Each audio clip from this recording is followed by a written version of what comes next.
Last night on Lateline we heard from Scarlett Hannah, the daughter of the president of the Church of Scientology in Australia. She describes Scientology as a toxic organisation and was particularly scathing about the treatment of children. Well, tonight a special Lateline investigation raises allegations that the church in Sydney was involved in covering up the sexual assault of an 11-year-old girl. Carmen alleges that one of the church's most senior figures internationally was involved in coaching her and her mother, both members of the Church of Scientology, to lie to police and community services. Steve Canane reports. When I was 11 years old, I was with my friend Mirinda down at the park, and we're on the merry-go-round and we just happened to be talking, and I told her that I had someone that touched me, and she said, "That's not right." And I remember at the time understanding it was such a big thing that she was telling me and how damaging this was for her. And I asked her if I could tell my mother. Between the age of about 7 to 11, he was molesting me. I suppose why I was really worried... Mirinda Voigt's mother Louise is the CEO of Bernardo's. At the time she was working in child protection. Carmen came to see me. I'm brought by my daughter. She gave me a fairly full disclosure of sexual interference by her stepfather, which has been repeated over a considerable number of occasions. I said to her that I really needed to talk to her mum. And that probably we would have to go to the Department of Community Services, as it was then, YACS. I went into shock. I didn't know how to react. I didn't know what to do, and my first thought was, well, I need to speak to somebody that will help me. And my first thought was the chaplain in Scientology. Phoebe Rayner brought her daughter here, to the Church of Scientology in Sydney. A response that set off alarm bells for Louise Voigt. I phoned the Department of Community Services because I was so concerned, because Carmen's mum said that she wouldn't go anywhere, she wouldn't seek any help, she would go to her church, and she then told me it was the Church of Scientology. And what was your reaction to that? I was horrified, because I'd been a social worker at the Mental Health Association when it was targeted by the Church of Scientology. Louise Voigt's concern was justified. They told me that it was my fault because I'd been bad in a past life. I'd probably done something bad in a past life, so I pulled it in. How did that feel as a girl who was a victim of abuse to be told that it was your fault from a past life? I believed them. As a child, I believed them. I was 11 and that's what I knew. I grew up believing what they believed, and that's just how I saw things as well. Not only was Carmen Rayner blamed for her abuse, she says she was told by a senior Scientologist to lie to police and community services about what her then stepfather, Robert Alexander Kerr, had done to her. The church got involved then, and then they sent Jan Eastgate over to drill me and tell me what to say to the police and what to say to docs. Carmen Rayner says Jan Eastgate told her to tell community services that her stepfather hadn't touched her on the genitals, and to tell police she didn't want her stepfather to go to jail. Tell us what Jan Eastgate told you to tell the police. Just say no. That she just kept repeating that. Just, you remember that you can't tell them, don't say yes, because otherwise you will be taken away from your parents and you'll never see your family again. Because docs will take me and my brother away from my mum, and that I needed to just say no. Jan Eastgate was at the time the head of the Citizens Commission on Human Rights in Australia, an organisation founded by the Church of Scientology that campaigns against psychiatry. Jan Eastgate is now the international head of the CCHR, based in Los Angeles. In the 1970s and 80s, she helped expose the deaths of patients during deep sleep therapy at Chelmsford Hospital in Sydney. It reeks or smacks of a cover-up. The Church of Scientology awarded Jan Eastgate the Freedom Medal in 1988 for her work in promoting human rights. But now she's being accused of trampling on the rights of an 11-year-old victim of abuse and interfering with a police investigation. Jan Eastgate coached both of us, actually.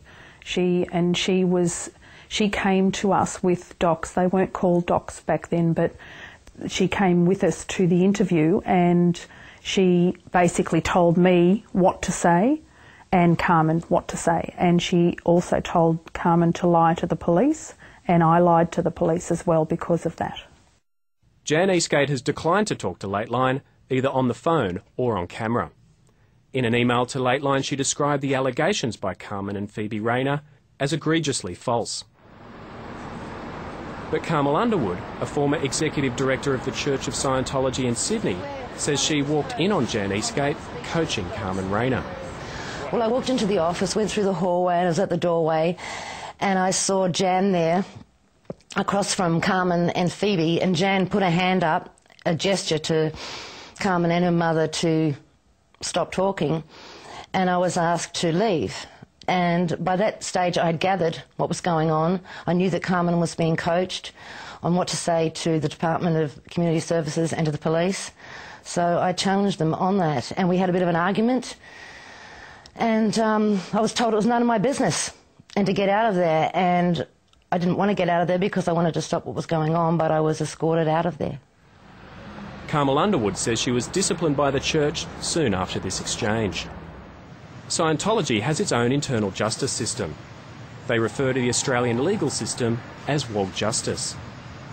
According to Scientology's founder, L. Ron Hubbard, there are 4 classes of crimes and offences within Scientology: errors, misdemeanours, crimes and high crimes. What Scientology calls seducing a minor is listed as a crime, the same category as committing a problem or heckling a Scientology instructor or lecturer.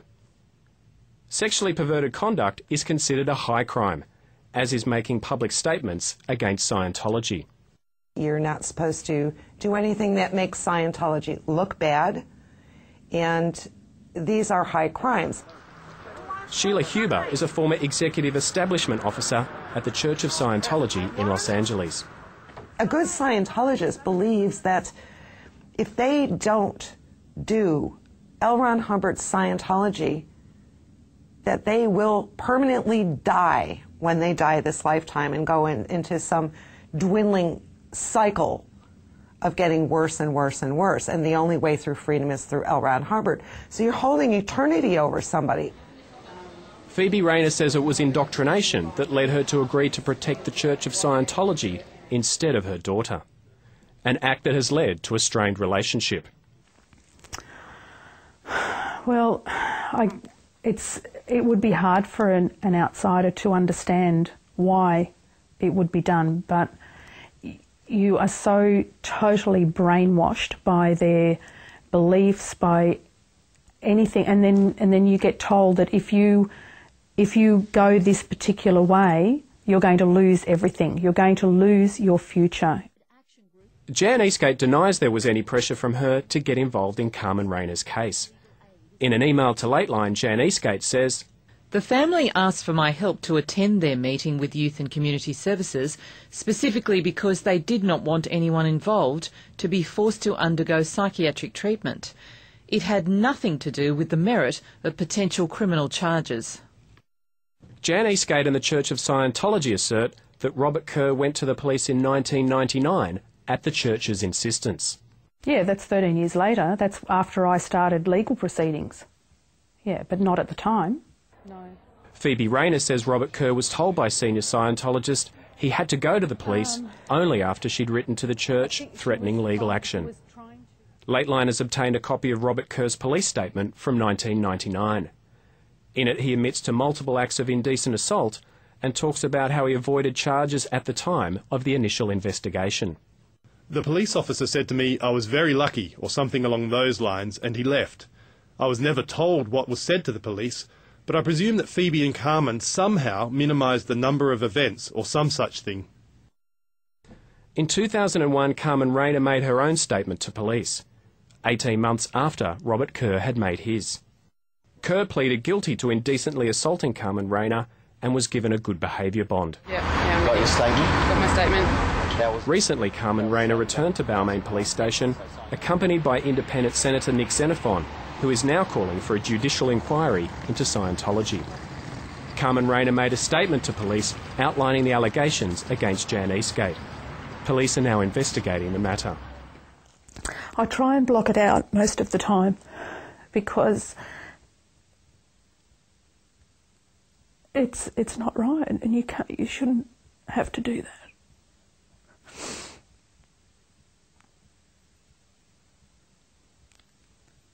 And it's ruined Carmen's life. The Church of Scientology would not answer questions on camera about these allegations. In a statement, they said they were untrue and defamatory. Steve Kinane, Lateline.